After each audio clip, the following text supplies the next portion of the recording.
जैसे आप किसी का मर्डर करें तो आपको जितना निंदा आपकी करनी चाहिए उतनी ही आप अगर स्वयं की हत्या कर रहे हैं तो आप उतनी ही निंदनीय हैं।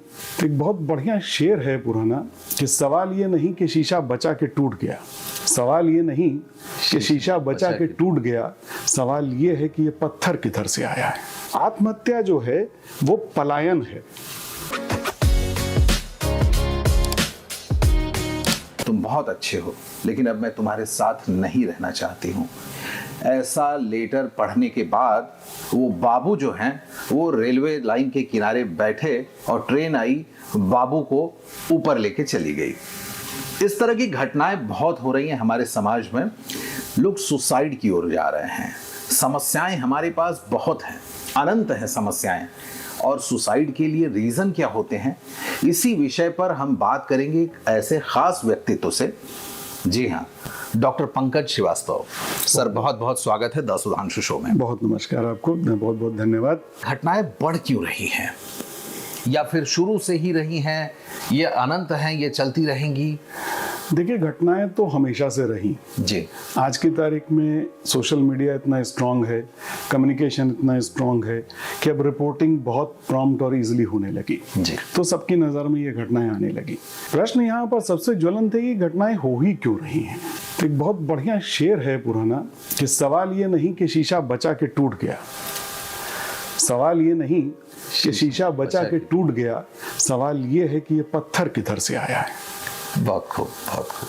तो यहाँ पर ये जानने की आवश्यकता कि किसने सुसाइड या आत्महत्या की, या कब की, कितने लोगों ने की, उसकी उम्र क्या थी, उसका जॉब क्या था, उसकी प्रोफाइल क्या थी, उससे ज्यादा जरूरी इस बात का है कि उसने किस मानसिक स्थिति में इतना बड़ा कदम उठाया।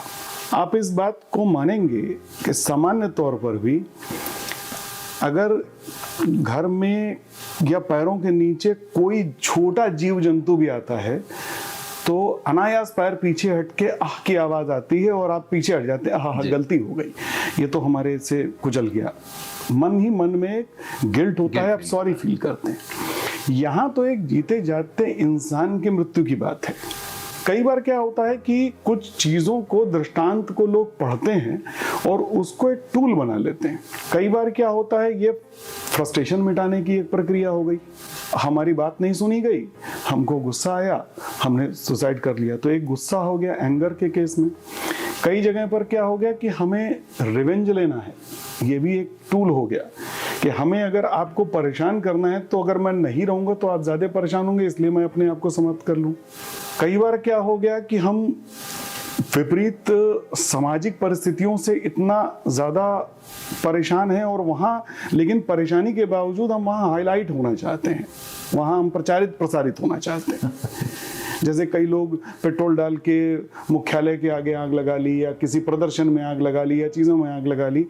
तो ये सारी घटनाएं जो हैं जहां पर आप अपनी जान लेने पर तुले हैं, ये उतना ही संगीन है जितना कि आप दूसरे की जान लेने पर तुले।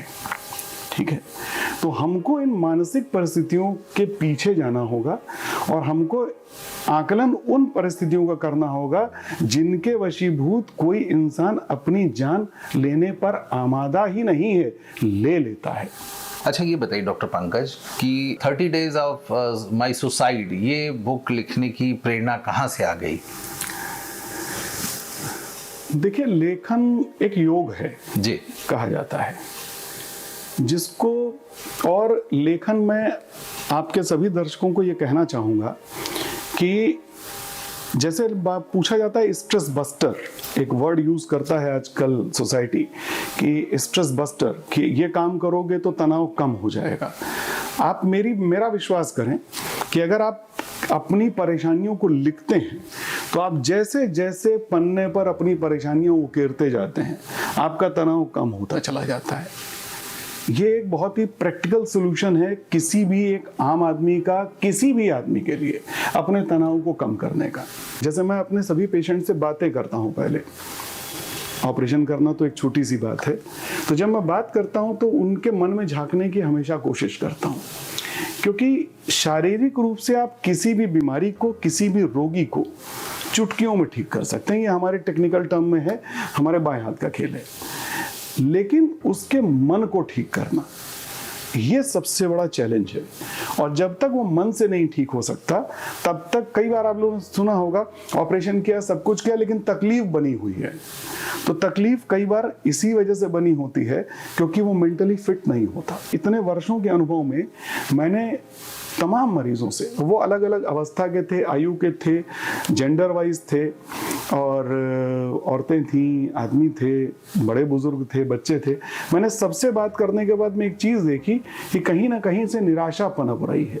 तो हमने जब उनसे बात किया तो हमने फिर ये सोचा कि मैं इनको लिखना शुरू करूं। किसी भी बात को जब हम सोसाइटी में बताने जाते हैं तो स्टोरी टेलिंग हमारा बेस्ट वो होता है तरीका।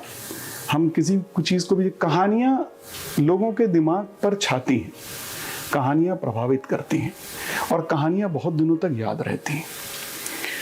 तो इसको मैंने इसीलिए एक कहानी के रूप में फ्रेम किया, और जब सब लिख लिया तो वो एक किताब बन गई। अच्छा, ये बताइए डॉक्टर पंकज की, जैसा कि घर वाले भी कहते हैं, बड़े बुजुर्ग भी कहते हैं, माँ लोग भी कहती हैं, सिस्टर कहती है जी कि मर्द हो मजबूत बनो, स्ट्रांग बनो। जी जी। लेकिन अभी जो सुसाइडल केस के डेटा कहते हैं, तो पुरुषों का जो सुसाइड करने का जो डेटा आया हुआ है वो 3% ज्यादा है महिलाओं से। तो क्या पुरुष कमजोर है या फिर महिलाएं मजबूत हैं? देखिए, पुरुष और महिला जी,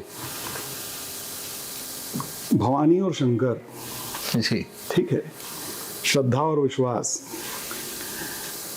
रामचरितमानस खोलेंगे तो उसका दूसरा ही छंद है, भवानी शंकरो वंदे श्रद्धा विश्वास रूपणम। तो श्रद्धा और विश्वास का प्रतीक है भवानी और शंकर। योग्यता हमारे अंदर है तभी आएगा। इस विश्वास में जब निर्भरता ज्यादा होने लगती है जी, जब आप ज्यादा डिपेंडेंट होने लगते हैं, तो वहां पर एक अनचाहा दबाव बनता है।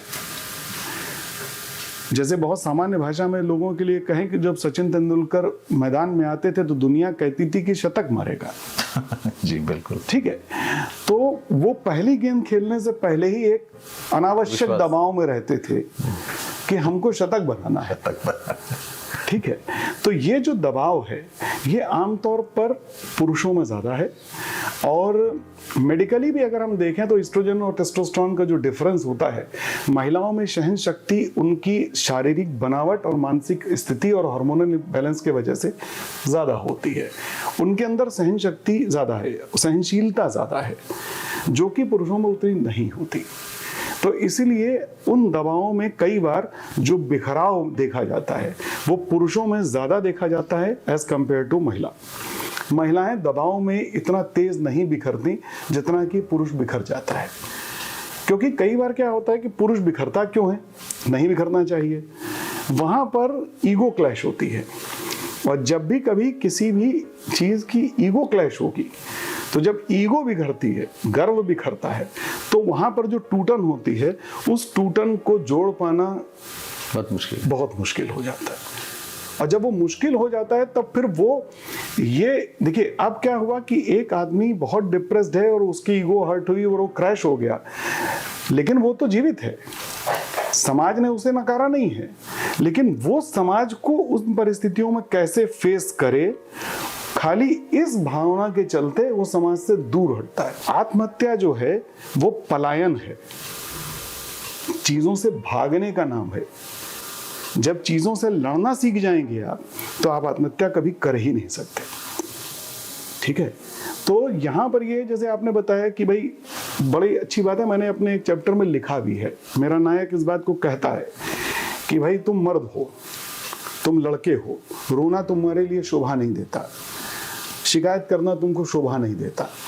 नहीं,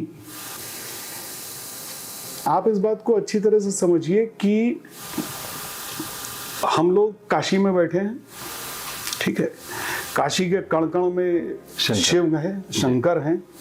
शंकर सर्वशक्तिमान हैं। जब किसी भी देवता की कुछ नहीं चली तो वो भगवान शंकर के सानिध्य में पहुंच गए, लेकिन शंकर की शक्ति कभी दिखाई दी? नहीं दिखाई दी। उन्होंने अपने आप को शांत रखा। यहाँ यही एक बात है कि अगर हम रोते हैं तो रोने को या आंसुओं को हमारी कमजोरी न समझी जाए। रो समाज के सामने वही आदमी रो सकता है जिसके अंदर ताकत होगी ये बात की कि हम अपने आंसू भी समाज को दिखा सकते हैं, हम अपनी तकलीफ समाज को बता सकते हैं। इसके लिए ताकत आंसुओं रोकने से ज्यादा चाहिए।